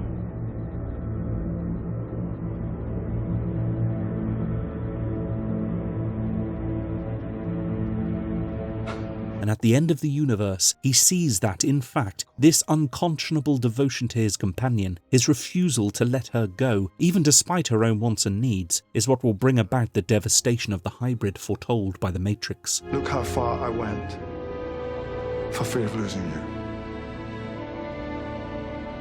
This has to stop. One of us has to go. Grief is only truly accepted when the focus of our grief is allowed to diminish in our thoughts, to become boxed and put away from conscious thought. The decision by them both to essentially play Russian roulette with the neural block, to render one of them completely amnesic of the other's existence, is partly a response to the earlier erasure of Donna Noble's memories by the 10th Doctor. But this time the companion's agency is left intact, and fate decrees that the Doctor is to suffer the fate of forgetfulness. It's okay. I went too far. I broke all my own rules. I became the hybrid. This is right. I accept it. I can't. There has to be something I can do. Smile for me. Go on. Clara Oswald. One last time. How could I smile? It's okay. Don't you worry. I'll remember it.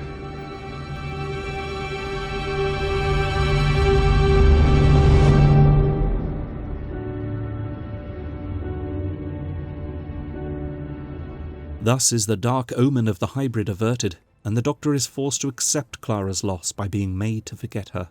The broad strokes are there, but the details are gone. His memories become stories, and he is freed from the immediacy of his loss. All that is left is a battered blue police box and a message on a blackboard.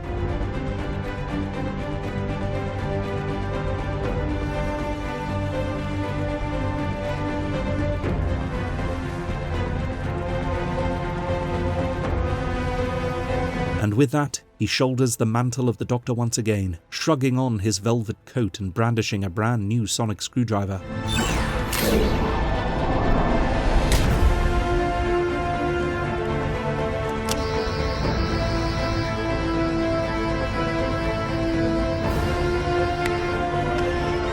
Off to keep his promise to Clara and to the universe.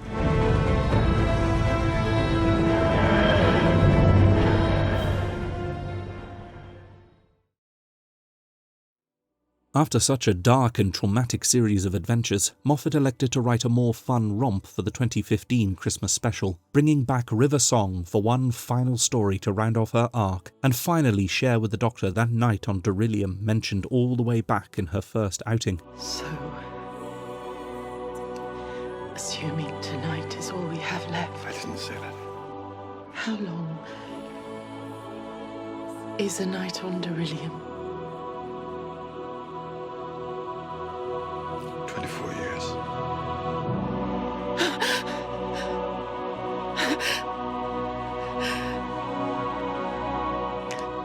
I hate you. No, you don't.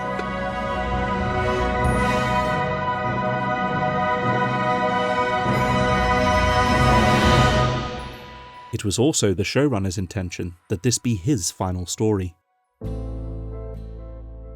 Since accepting the role in 2007, the writer had overseen the casting of 3 Doctors, including that of John Hurt for the 50th anniversary special, helmed 6 series of the programme, and produced 62 episodes, 31 of which he wrote himself, not to mention all the uncredited additions to other scripts and countless shorts, webisodes and online skits, nor his contributions during the era of his predecessor Russell T Davies. One can hardly bear a grudge that he intended his 30-second script to be his last for the show. The showrunner and the BBC already had someone in mind to take the reins after his departure, writer and producer Chris Chibnall, who had similarly penned for the programme in both the Davies and Moffat eras, and had since gone on to enjoy enormous success with his crime drama Broadchurch, which suggested he had the experience necessary to helm a popular television series.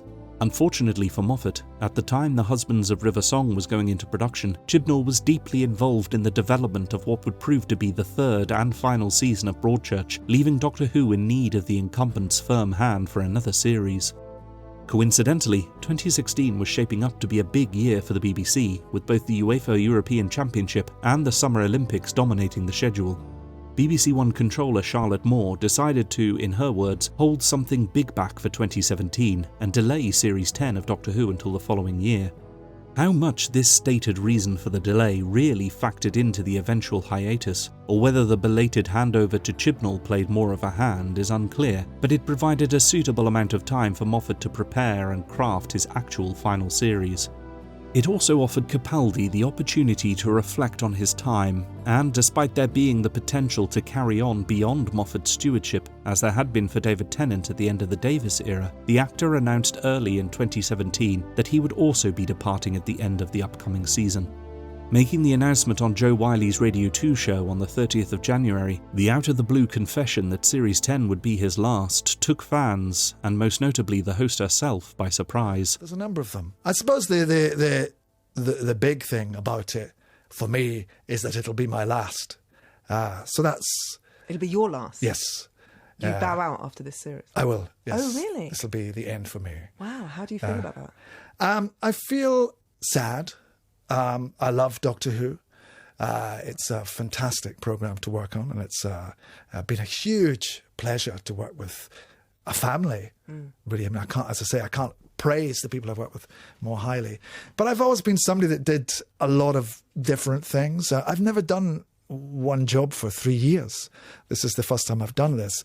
And I feel it's sort of time for me to move on to different challenges. Although the recency of these events makes pulling back the curtain on the behind-the-scenes affairs difficult without becoming mired in half-truth and unsubstantiated rumour, it seems that Capaldi felt, much like Tennant before him, that after almost 4 years in the role, it would be prudent to move on.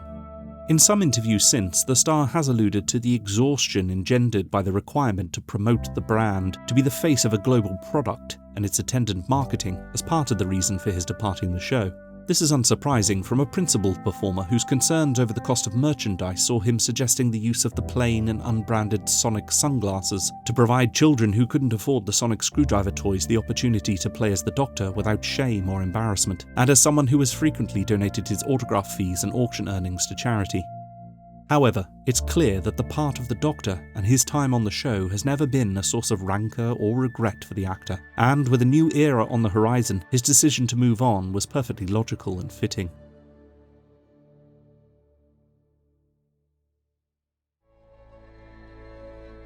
With Series 9 tying up many of the plot threads established across Moffat's tenure, the reason being to provide Chibnall with a suitable fresh start for his new era, Series 10 was a prime opportunity to refresh the narrative and offer a jumping-on point for new viewers.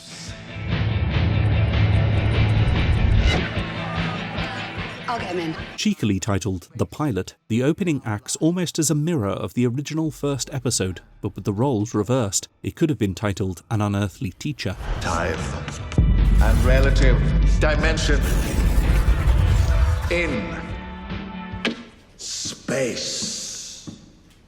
It means life. New companion Bill Potts is established as a quintessentially down-to-earth character, naive but plucky and curious, providing a pleasing contrast with the late-departed Clara with her long tenure and acquired baggage. Why do you keep coming to my lectures? Because I like them.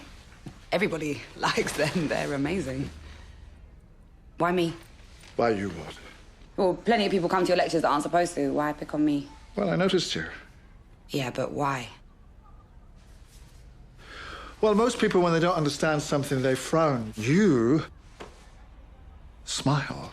Long-term fans may have noticed the comparison between this new audience surrogate and the original companion, Susan, what with the Doctor's desk at the university at which we find him lecturing, prominently displaying a photo of his granddaughter. But this time it's an earthly child that piques his interest, that entices him out of what appears to be a long retirement, a desire to experience the universe again vicariously through her, a sci-fi educating Rita reminiscent of the Fourth Doctor and Leela's relationship at its best. Look at this place. It's like a... spaceship. Kitchen. What? A really posh kitchen, all metal. What happened with the doors, though? Do you run out of money? Bill also serves as an example of Moffat's efforts in Series 10 to commit to more explicit representation in the series. Following Lenny Henry's 2014 BAFTA television lecture, where the veteran comedian and actor called for more active efforts for Black, Asian and minority ethnic representation in British media, Moffat felt that he needed to consider his responsibilities in this regard as a showrunner more seriously. Series 10, therefore, has much more explicit reference to sexuality, race and disability than before, and although not all of these factors are significant to the plots of the individual episodes, it is refreshing to see a wider inclusion of individuals that more accurately reflect society. The show clearly needed to go further, particularly behind the camera, but it was certainly a first step in the right direction, especially for a public broadcaster paid for by many people not used to seeing themselves reflected in the drama which they helped to fund. What you are standing in is a technological marvel. It is science beyond magic. This is the gateway to everything that ever was, or ever can be. Can I use the toilet? Many regard Series 10 as a shot in the arm for the programme, and indeed the return to a more episodic format with a companion discovering the Doctor's adventures for the first time does feel a lot fresher than the more brooding, reflective recent series. Human alert, do you want me to repel her? She's just passing through. She wants to use the toilet. Oh, I'd give it a minute if I were you. Bill, and the last-minute inclusion of Matt Lucas's Nardole after his playful cameo in The Husbands of River Song, helped to inject humour and a sense of fun which some argue was lacking in Series 8 and 9. Oh my god! This isn't just a room, is it? No, it's not just a room. This is a lift!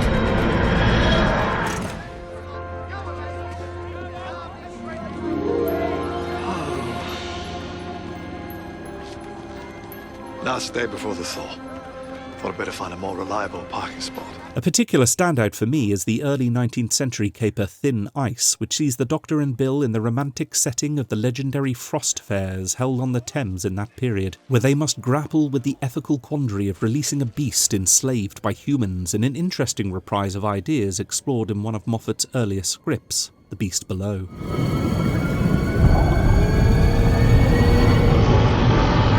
It also recalls the controversy of earlier Capaldi story Kill the Moon, with the Doctor leaving it up to his companion to ultimately make the decision about how to resolve the peril of the episode. But this time, his reliance on her making the right choice as a result of his tutelage is clearer, the delegation of authority more explicitly didactic, and less seemingly cowardly and callous. But if your future is built on the suffering of that creature, what's your future worth? Why is it up to me? Because it can't be up to me. Your people, your planet I serve, at the pleasure of the human race, and right now that's you. Give me an order. His explanation of how his perceived lack of care when the street urchin Spider is dragged to his doom is not an absence of pain, but a determination not to waste time in his commitment to prevent further death and despair, acts as an effective elucidation of his throwaway comments about not caring back in his earlier stories. Don't tell me you've moved on. You know what happens if I don't move on? More people die. There are kids living rough near here. They may well be next on the menu. Do you want to help me? Do you want to stand here, stamping your foot? Because let me tell you something. I'm 2,000 years old, and I have never had the time for the luxury of outrage. Despite Moffat's assertion at the Series 10 press launch that the story begins again, the soft reboot approach still made room for several fanish callbacks, references and inclusions. Alongside the aforementioned portrait of Susan, there are even deep-cut nods to classic Who, like the Mavellan Dalek War, last seen in 1979's Destiny of the Daleks. Who are those guys? Never mind, Dan. It's who they're firing at. And the Mark Gatiss scripted The Empress of Mars manages to shoehorn in a cameo from hermaphroditic hexapod Alpha Centauri, with a 91-year-old Izan Churchman returning to voice the monocular diplomat after a span of 43 years. To whom am I speaking? This is Alpha Centauri. Welcome to the universe. Notwithstanding these fan-pleasing callbacks, an understanding of the show's continuity was not essential to enjoy the series, with only the finale really requiring some familiarity with the previous few years. God, the way you and Nardole have been carrying on, I thought you had some kind of monster in here or something. I do. Missy. Bill, Missy, the other last of the Time Lords. Wait a sec. Why have you got a woman locked in a vault? Because even I think that's weird, and I've been attacked by a puddle. She's going cold turkey from being bad. With the reveal that the mysterious vault the Doctor and Nardole have been guarding for decades incarcerates Missy, the two-parter which ends the year has his efforts to rehabilitate his old adversary as its centerpiece. We had a pact. Me and him. Every star in the universe. We were going to see them all. But he was too busy burning them. I don't think she ever saw anything. And you think that if she did, she'd change? I know she would. I know it. That same urge to redeem his childhood friend exhibited back in Last of the Time Lords is revisited, this time in a way, I would argue, that is much more satisfactorily developed and paid off, helped not least by having that earlier incarnation, played by John Sim, return in the finale to delineate the impact the Doctor's guidance and example have had on their later persona. Do you still like disguises? Of course, they are rather necessary when you happen to be someone's former prime minister. Sim, emerging from under a disguise in typical classic master fashion, would have been a jaw-dropping twist had it not been spoiled months ahead of broadcast, when the BBC released a trailer which featured the character in its closing moments in an effort to control the story, after Sim's inclusion was leaked by journalists who refused to heed Moffat's plea to keep the reveal a secret. I'm the master. Very worried about my future. Give us a kiss. Missy is seemingly tempted back into old habits by her supremely heartless earlier self. Stand with me. These people are terrified. Maybe we can help. A little. Why not? Just to the end. Just be kind.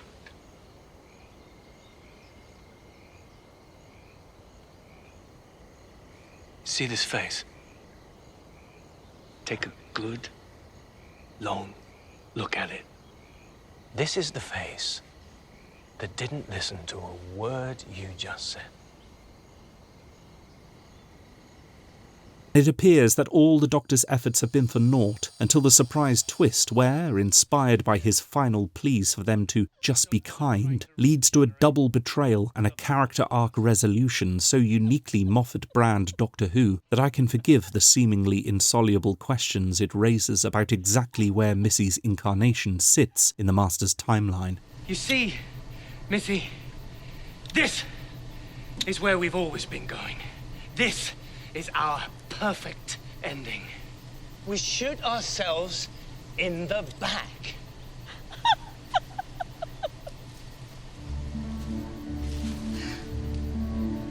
After several years of Capaldi desiring a return of the cloth-faced Mondasian version of the Cybermen, Moffat uses the finale to grant the lead's wish, including not only a slightly more refined version of their original form, but several of their evolutionary steps, and finally returning to their central conceit by exploring their potential for body horror through the sinister top-knots, continually alerting an unsympathetic health service of their unending pain. Pain. Pain. Pain. Pain. Sorry, mate. Pain. I'm really sorry. And the shocking cyber conversion of Bill. I waited for you.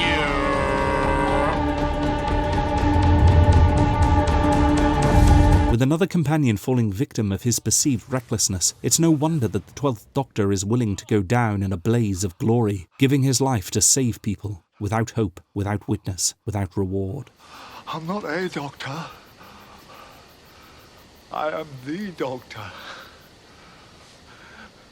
The original, you might say.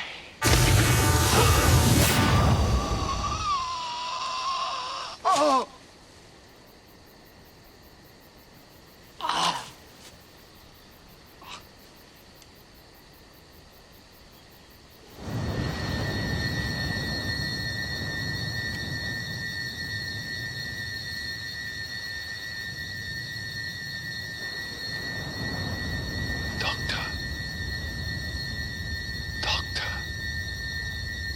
Let it go. Time enough.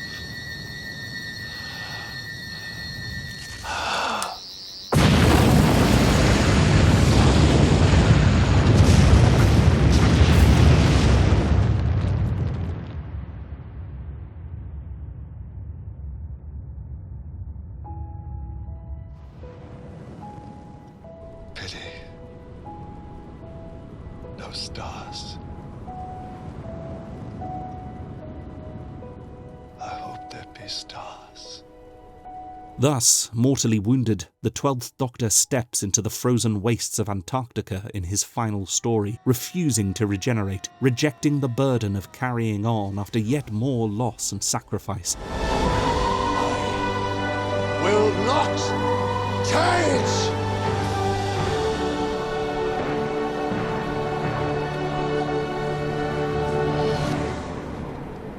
I will not change. I will not. No. Taking a cue from that most quintessential of Christmas films, It's a Wonderful Life, the TARDIS, like the angel Clarence, has brought him to his own past to meet his first incarnation, similarly reluctant to begin again at the close of his own final adventure, forcing him to envision a universe without himself keeping the monsters at bay. You may be a doctor, but I am the Doctor. The original, you might say. The casting of David Bradley, already established as a Hartnell alternative after his star turn in An Adventure in Space and Time during the 50th anniversary year, provides a chance for the Doctor to reflect on his own significance, as well as some humorous interplay appropriate for the season. Although it must be said that some of Moffat's jokes contrasting real-world changes in attitude towards women since the 60s aren't entirely on point for the character of the actual First Doctor. Well, aren't all ladies made of glass, in a way? Very good, sir, very good. Are we now? Oh, my dear, I hope it doesn't offend you to know that I have had some experience of the fairer sex. Me too. Good Lord. With the famous Christmas armistice of the First World War as a backdrop, Twice Upon a Time suitably unfolds as a tale of remembrance, with the supposed antagonists revealed, in fact, as ultimately benevolent. Well, it's not an evil plan. I don't really know what to do when it isn't an evil plan. With no villain to fight, no evil to oppose, the 12th Doctor has a lesson to learn. Not everything's evil, Doctor. You're not the only kind one in the universe. This reminder that he is not alone, that the fight is shared, is what inspires his one last heroic act. A tweak to the time frame, ensuring that their accidental companion is returned to the battlefield just in time for one of the most famous acts of kindness in history.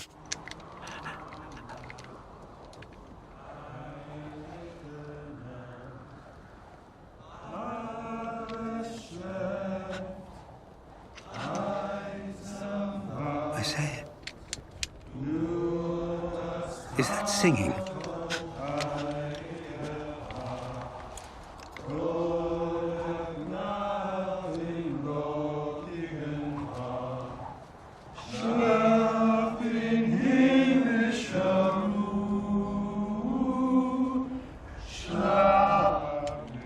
Is that Christmas carols?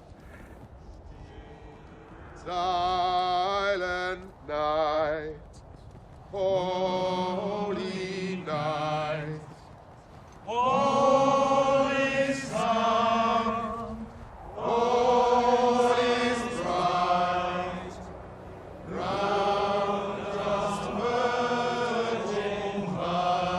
could swear it's coming from both sides.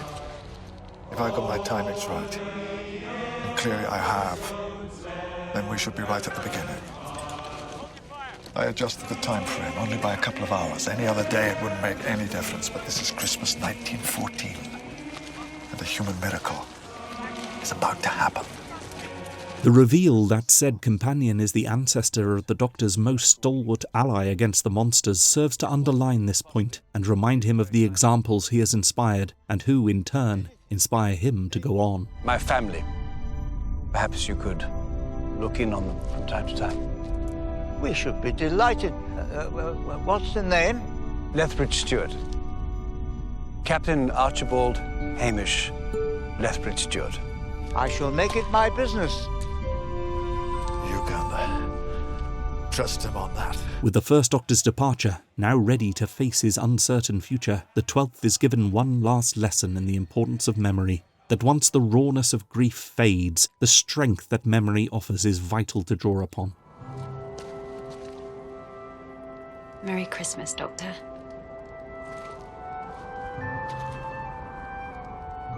Clara. Hello. You stupid old man. You're back. You're in my head. All my memories are back. The rage is gone. The fervent desire to impossibly right the wrongs absent, leaving only the memory of Clara, the ephemeral but precious significance of having known her. And with this, the Doctor is ready to move on. Well, I suppose one more lifetime won't kill anyone. Well, except me. Stepping back into the TARDIS, the 12th Doctor has one last lecture to deliver, the conclusions of his lifetime of study, Doctor Who. You wait a moment, Doctor. Let's get it right. I've got a few things to say to you. Basic stuff first. Never be cruel, never be cowardly, and never ever eat pears. Remember, hate is always foolish, and love is always wise.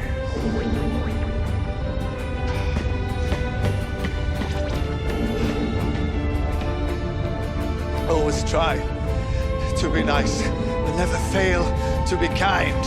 Oh, and you mustn't tell anyone your name. No one would understand it anyway. Except...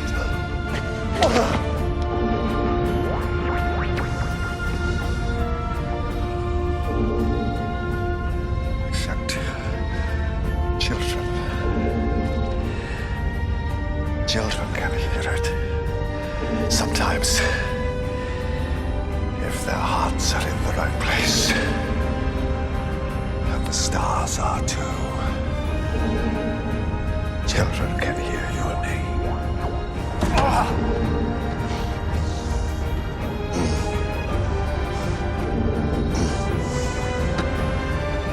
But nobody else. Nobody else. Ever.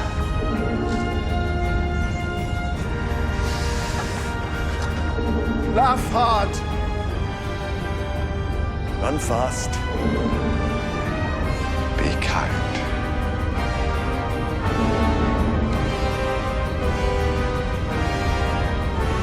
Doctor, I let you go. That character, that ideal, is ready to be handed over to his next life. The angst overcome, the thesis proven, the past accepted and concluded.